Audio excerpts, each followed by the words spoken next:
Now, look, the conversation today, certainly amongst some people, perhaps not my co-host Piers Morgan, does seem to have shifted from anger to sadness, because I think what a lot of people might be thinking is what's coming across in these interviews is a man who was really struggling with the death of his mother and, quite frankly, has never recovered on his own admission and got the support perhaps he needed.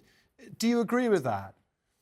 I think that's right. I've also shifted my views on Harry, even in the last 24 hours. And each time I read something more, I watch something else, I go from feeling empathy for him, he cuts a very sad figure, to finding him talking in contradictions a lot.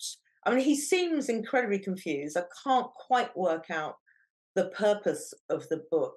He combines what I call the quite trivial, I suppose, such as losing his virginity and taking drugs and the beard episode and falling over a dog bowl when he was fighting with his brother, with the profoundly deep, with allegations about the press and about the royal family, and the whole feeling of the book, the lack of cohesion, actually I think is reflected in the way he's coming across, in that it's quite difficult to pinpoint, firstly, what Harry hoped to achieve with this book, and secondly, whether he believes he's realised any of what he intended to achieve with it.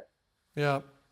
I mean, there also seems to be an essential contradiction at the heart of all this, which is Prince Harry says he does want a reconciliation with his family, albeit with some accountability, to use his words first, for all the slights and the slurs, etc.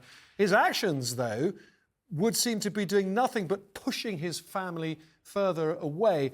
Psychologically, how do you explain that?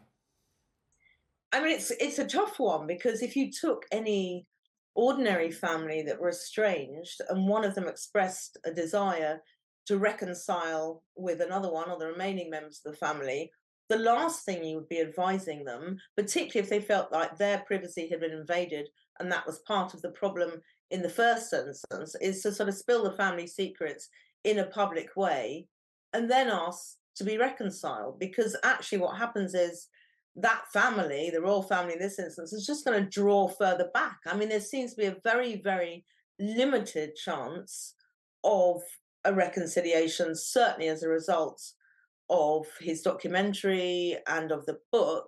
So it's quite hard, unless we're thinking Harry may have been quite ill-advised somewhere along the way, for him to actually believe that he might be enabling that to happen. He seems to be doing, as you say, exactly the reverse of what somebody would advise him to do if he wanted to reconcile.